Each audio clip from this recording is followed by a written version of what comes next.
နေ့ဘက်ကကြာရင်ကျွန်တော်ကမှုံလို့ခေါ်တဲ့လူမျိုးပေါ့အဲ့လူမျိုးတိုင်းရင်းသားအန်တီတယောက်နဲ့ကျွန်တော်တခြားလူတွေနဲ့ကျွန်တော်တို့က trucking လုပ်မှာဖြစ်ပါတယ်အဲ့တော့ကျွန်တော်တို့ကိုသူတို့ချိန်ထားတာကမနက်9:00 နာရီကိုဒီ chat မှာချိန်ထားတာကျွန်တော်မနက်ကြာရင်ချင်းချင်းသွားမှာဖြစ်တဲ့အတွက်ကြောင့်မတွေ့မှာကြောက်လို့ဒီ chat ကိုလည်းခဏလာပြီးတော့ရှာကြည့်တာပါကျွန်တော်နေတဲ့ဟိုတယ်နဲ့မဝေးပါဘူး7 မိနစ်လောက်ပဲသွားတာဆိုတော့အဆင်ပြေပါတယ်အပြီးတော့ကျွန်တော်ဒီနေ့နေ့ဘက်ကညနေလောက်ကြာကျွန်တော်ကဟိုကိုသွားဖို့အတွက်တွေကျွန်တော်နည်းနည်းလေးတခြားတစ်မျိုးကိုသွားမှာဆိုကြတော့အဲ့ဘက်ကိုသွားဖို့ပြင်ဆင်ရမှာဆိုတော့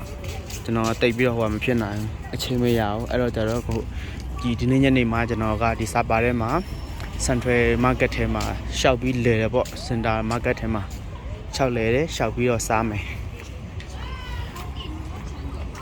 trucking လောက်ဖို့အတွက် A&D မှာကျတော့ option က2မျိုးရှိတယ် option 1ကကျတော့ရွာ3ရွာကို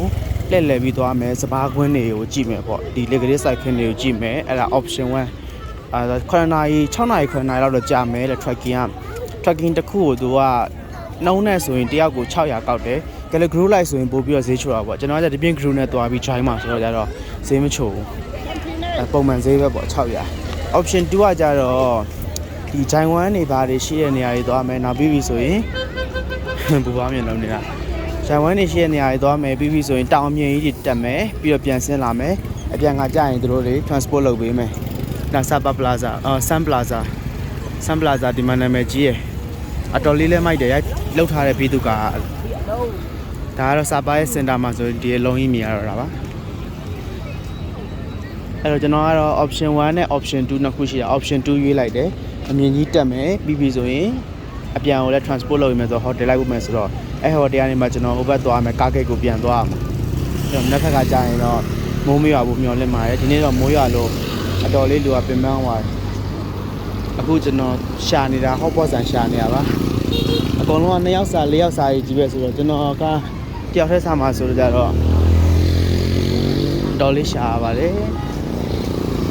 တပါပြောရရင်ကျင်းတယ်လို့တော့ပြောလို့ရတယ်တနေရာနဲ့တနေရာတအားမဝေး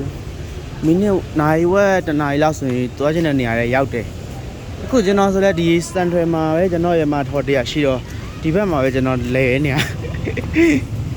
ကျွန်တော်ဒီနောက်ရောက်တာတော်တော်လေးအခောက်ရည်များသွားပြီနောက်ဆုံးတော့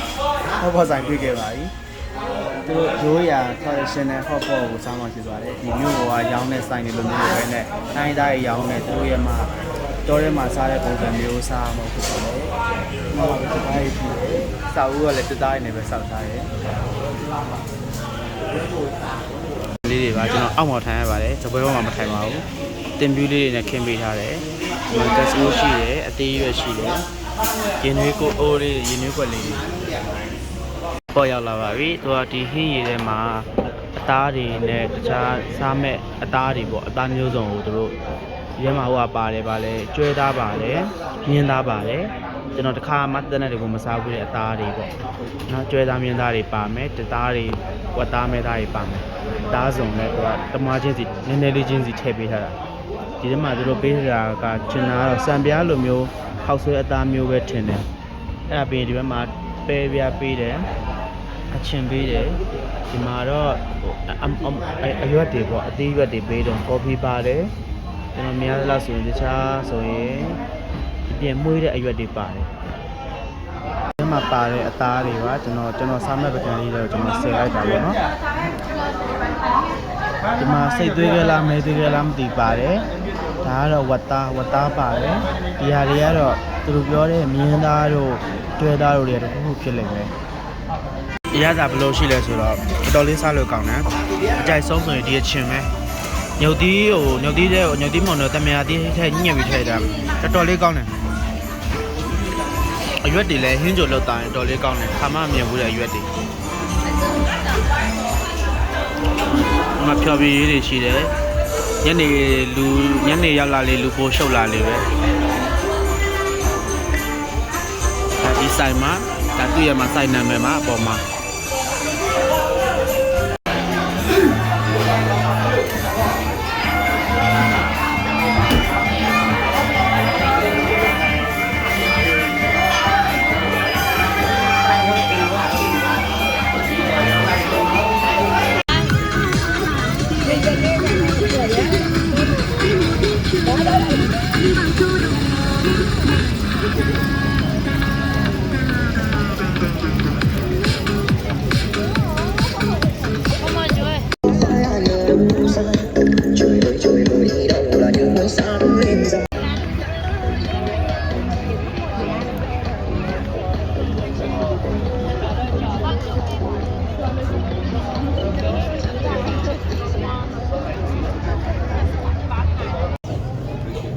စပါရဲ့ညဘက်ကတော့ဟိုတယ်မှာပဲအောင်းမနေတင်ဘူးဆိုတာကိုကျွန်တော်ဒီချာလေးပြောချင်ပါတယ်။ဟုတ်တယ်ဆိုတော့လူတွေရမ်းစီတယ်။ Night market ကဟန်နွိုင်းမှာလို့မဟုတ်ဟန်နွိုင်းမှာ Night market ကဒီ holiday လောက် public holiday လောက်ပဲရှိတာ။ Friday Saturday Sunday လောက်ပဲရှိတယ်။ဒီမှာကကြတော့အများအားနေရာလေးလို့ရှိတယ်။အများစုက trucking လုပ်ဖို့အတွက်ဒီ jacket တွေပါတယ်ရောင်းတာတွေနောက်ပြီးတော့ traditional ဒီ design မျိုးတွေနဲ့လုပ်ထားတဲ့ပိတ်စတွေအင်ကြီးတွေရောင်းတာမျိုးတွေနဲ့ souvenir ခေါ်တဲ့ဒီအိမ်မြက်လက်ဆောင်ရောင်းတာတွေနောက်ပြီးတော့ပြောင်းမှုပုတ်တွေအဲ့ဒါတွေကိုအများဆုံးရောင်းတယ်မီးတွေလက်စစ်မီးတွေနောက်ပြီးတော့နိုင်ငံစုံကလူတွေနဲ့စားစရာတွေကလည်းဈေးချူချူတွေနဲ့ရတာမျိုးတွေများတယ်လမ်းဘေးခုံလေးတွေမှာလူမျိုးလေးတွေထိုင်ပြီးတော့စားရတဲ့အရာဒါလည်းအတော်လေး unique ဖြစ်တယ်တော်တော်လေးကောင်းတယ်ထူးခြားတယ်အမြင့်ဆုံးဘားတွေကလပ်တွေလိုမျိုးတော့အစဒီလမ်းဘေးကကွာထိုင်ကုန်နဲ့ထိုင်စားလို့ရတဲ့နေရာတွေအစုံအကုန်ရှိရကြတော့အတော်လေးတော့မိုက်ပါလေဒါပေမဲ့ခုလိုမျိုးတိုင်းရင်းသားကြီးရွာဘက်ကနေလာပြီးတော့အဲ့လိုမျိုးတွေကပြပြီးတော့အလူခံတဲ့ကလေးလေးတွေလည်းရှိတာပေါ့ဒါလေးတစ်ချက်ပဲတစ်ချက်ပါတယ်ဒါကတော့ကျွန်တော်မြန်မာမှာလည်းရှိသေးတာပဲလေမြန်မာမှာဆိုအများကြီးပဲဆိုတော့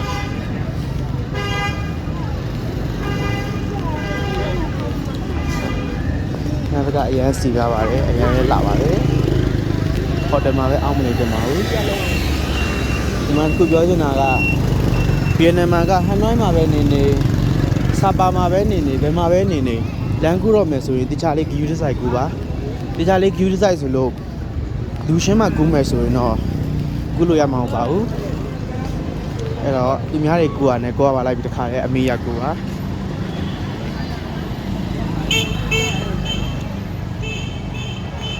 တော်လေးကိုပဲလှပါတယ်တပ်ပွင့်ရရှိတဲ့သူတွေဆိုရင်နေရာကောင်းလေးပါဒီမှာတပ်ပွင့်လိုက်ရတဲ့သူတွေရှိတာတော်လေးမိုက်တယ်အထဲမှာလည်းမိုက်တယ်ကျွန်တော်ကတော့ဝင်မကြည့်တော့ပါဘူးကျွန်တော်ဒီမိုးချိုစောနိုင်ပါမယ်မနေ့ကကျွန်တော်ထွက်တီလောက်ရပါမယ်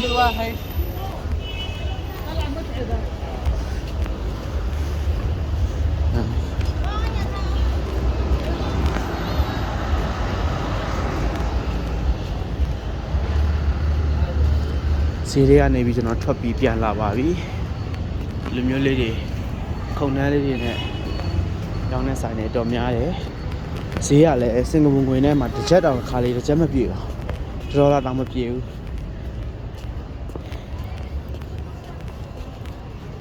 โอเคအဲဆိုရင်တော့ကျွန်တော်ဒီနေ့ညအတွက်တော့ဒီလောက်ပါပဲနောက်ဘက်က trucking မှာကျွန်တော်တို့ပြန်ပြီးတော့တွေ့ကြပါမယ်အားလုံးပဲ good night ပါ